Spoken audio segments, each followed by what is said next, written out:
Good evening, everyone. And here we are, back again with session 10, almost at the end stretch right now, right? With 3 more months, counting today, or 3 more sessions. I'd like to say that tonight, if anything, and perhaps the next time we meet, it's a tough conversation, especially tonight because the topic, as we have promised in the past, after going through all the different topics that we have learned with Joanna de Angelis in terms of reaching plenitude, it's about suffering in the face of death. And it's not easy to talk about death. I will try to deliver what we gather, what we can learn from this chapter as much as I can in a pleasant way. But it's a tough talk, right? I personally have lost some loved ones this year. When we come in face of death and when we come in face of despair, illnesses, and all that comes with it, it's not easy. And we ask ourselves how connected we are with the other side, right? Or we can also ask ourselves, how disconnected have we become from the other side? Our true nature. And this is what we'd like to do tonight, to reconnect, to empty our cup, as Kirsten have mentioned earlier, and fill with the true essence of or why we're here and what we are aspiring to be in the future. Because the next topic is about suffering in the afterlife. And the Spiritist literature is full of examples. We will see some of them tonight. We can go and rescue these teachings so we can get connected, so we can get reacclimated again with them. But it's not easy because we are in matter.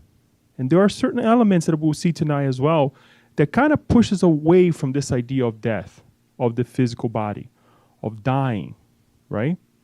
And it's natural, but it's something that we have to talk more about it in a positive way, so we don't despair, we don't create more anguish in our lives, but to see it differently. And I would like to invite everyone to participate on this as someone who will inevitably have to go through death, have to go through the decaying of the physical body, because we'll have to face it, right? As well as someone who's outside watching or trying to help someone who's going through this transition right now.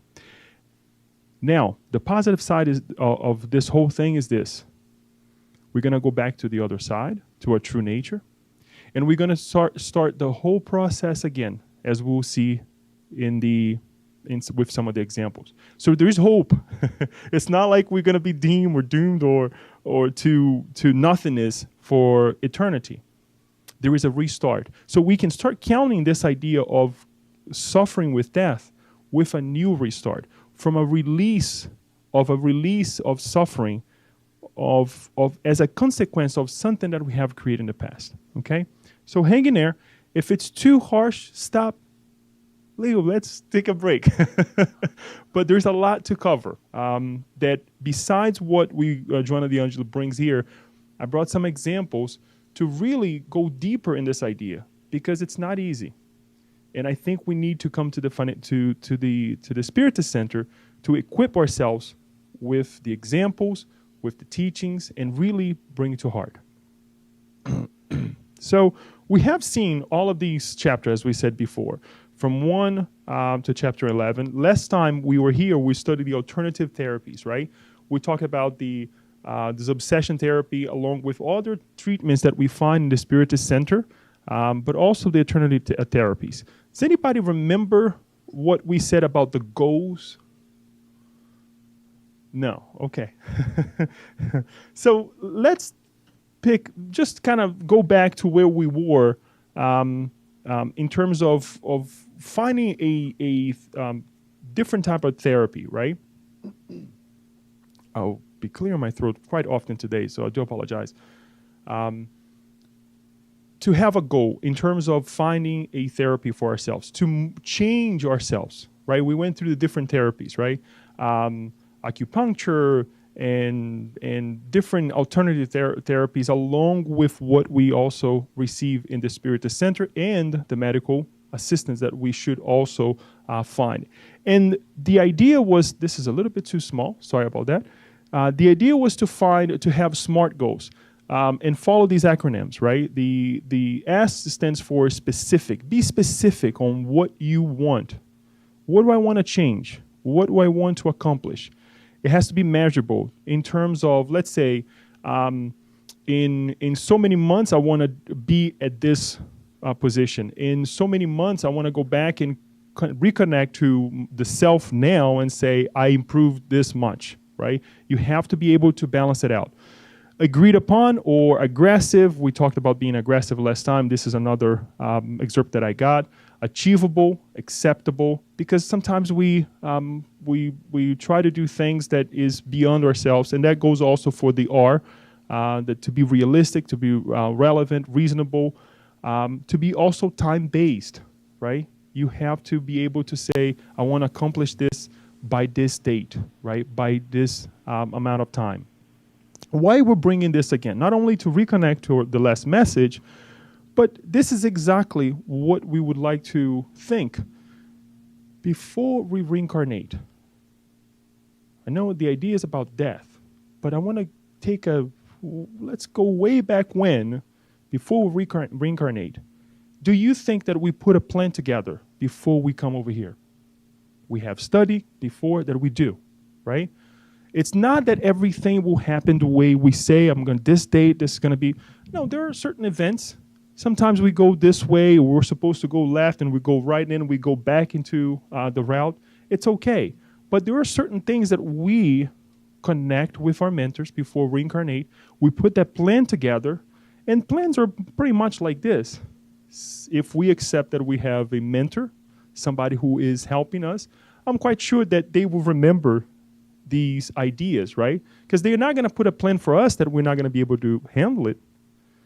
It may be harsh, difficult, but if we accept and they see it feasible, being that there are higher minds, guess what? We're there. And we reincarnate, and here we are in the material body, full of joy, full of different choices and things that calls our attention to the wrong path, but here we are, trying our best, right? And I would like to illustrate this with the book Nosolar. In specific, chapters 8 and 48, if I'm not mistaken. Chapter 8 goes exactly through the ministries, right? There are 6 ministries: ministry of regeneration, assistance, communication, education, elevation, and divine union, right? This is just a picture of the movie that kind of gives us an idea very well of how the ministries are separated in the divine union in the middle.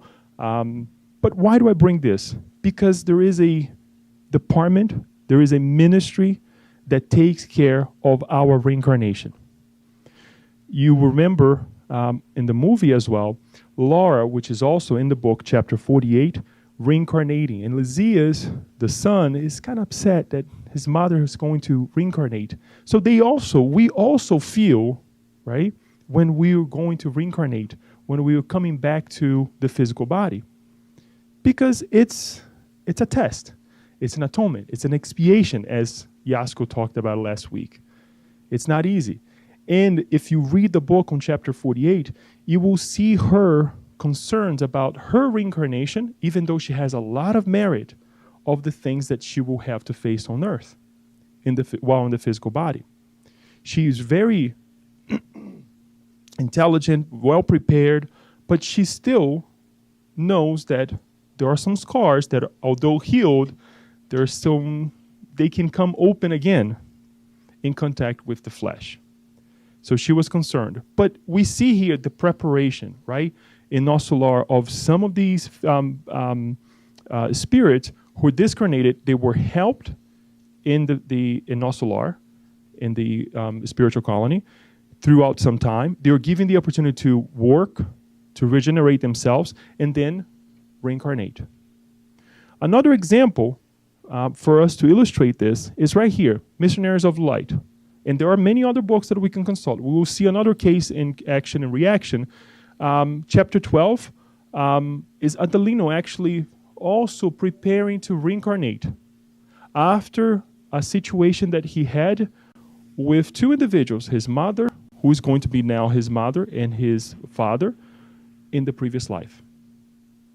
And they go through chapter 12, and some other chapters also describe the reincarnation of certain individuals, choosing of the physical body, the composition of the physical body to attend the needs that we have to evolve.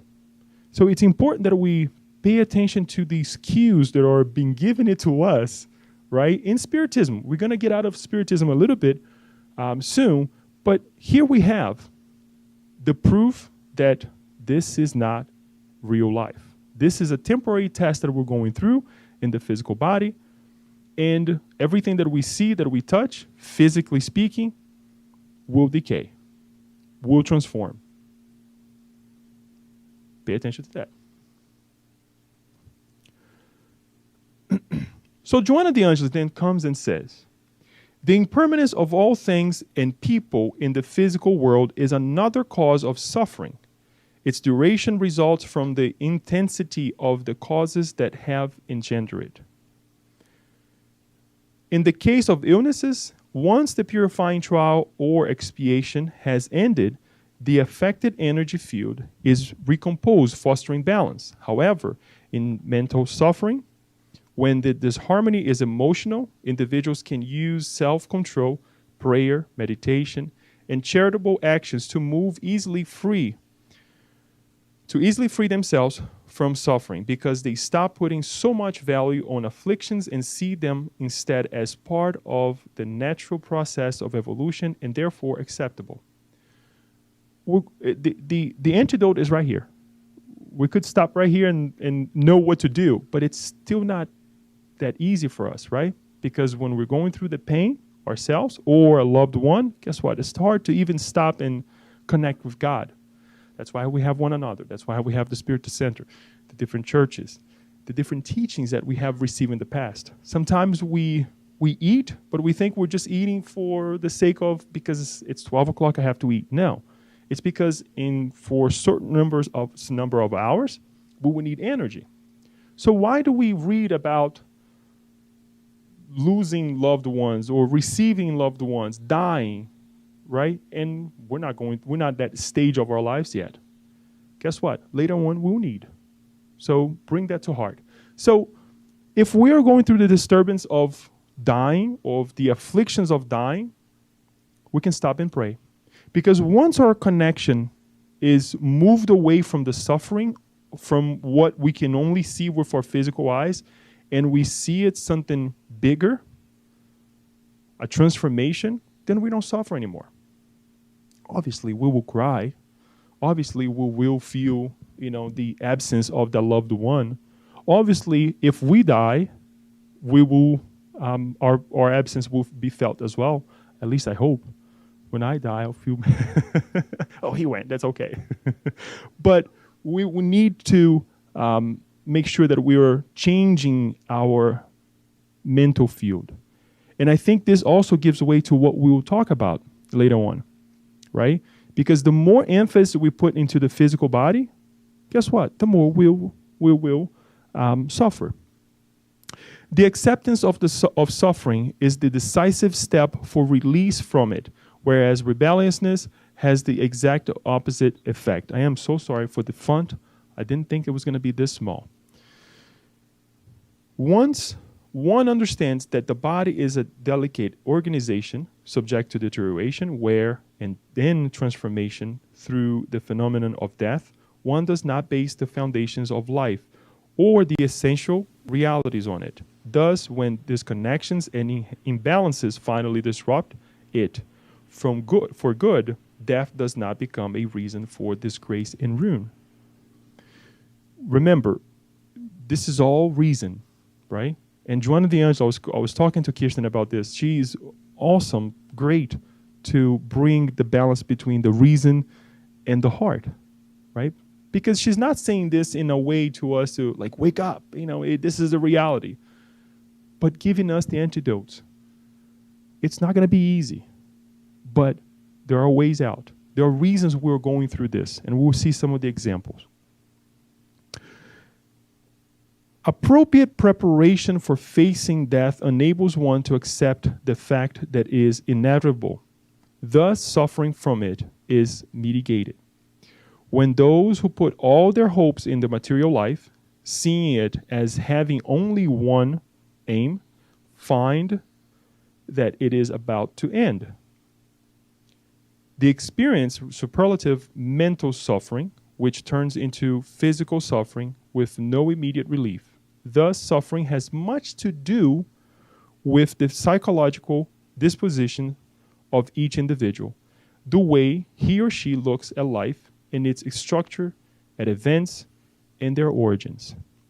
So if I were to ask you right now, what are you focusing on in your life right now? I'm not asking anybody to focus on death. I'm not asking this. But what are you focusing on? Bills? The home? In terms of home, the physical home and the physical body? How much attention do you give it to your body? Is it to the extent to take care of the body? To have a decent life? Or is beyond that? Somebody who goes to the gym and is just working out because I want to have a beautiful, beautiful body. Or somebody who eats too much because it indulges in the chocolates and the different foods and all those different things, right? Or different ways. We don't have to go any far. Drinking and the other abuses of life, right? Or sometimes the person doesn't even do these things, but is very materialistic. Doesn't even think about the other side of life. The beauty of eternity, right? What are we focusing on? So I brought a couple examples. Because this is not new. This is something that we have seen not only in Spiritism, but in different sciences, religions, philosophy as well, as we will see here. Look what Socrates said when he was trying to, he was talking to the prosecutors of his life, talking about actually the idea or the connection that philosophers had, depending on how they connect with philosophy in terms of death, right? He said, never mind him. Now for you, my jury, I want to explain to you how it seems to me natural that a man who has really devoted his life to philosophy should be cheerful in the face of death and confident of finding the greatest blessing in the next world when his life is finished. I'll try to make clear to you, Simmias and Cebes, how this can be so. Ordinary people seem not to realize that those who really apply themselves in the right way to philosophy are directly and of their own accord preparing themselves for dying and death. If this is true, and they have actually been looking forward to death all their lives, it would of course be absurd to be troubled when the thing comes for which they have so long been preparing and looking forward. So this is actually part of Vieira, brought by Plato. And again, is Socrates connecting us with eternity. Now, we can say here for philosophers, if they truly appreciate life or dedicate themselves to philosophy, they understood what death was. They understood what the continuation of life was. But what about mathematicians? But what about religious individuals? What about anyone who applies themselves to a good cause in life? Because if I were to show this to a mathematician, they would be like, okay, it's philosophy. And tell me a little bit more. What I'm trying to say is to connect with a higher cause. To connect something with something that is beyond ourselves. I am quite sure Socrates and all the other philosophers who follow Socrates took care of the physical body, took care of their of eating and doing the things that everyone else were doing at the time. And philosophers nowadays, they do the things that we're doing nowadays too. But if you truly apply ourselves for something higher than or bigger than we are, guess what? When the time comes, okay, I did my time, I did what I could, I apply myself to a certain level, to a certain degree that I could, and here I am, facing the transition to the other side.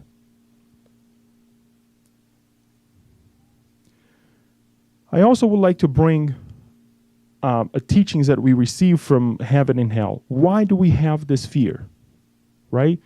Even sometimes when we connect with something greater, as Socrates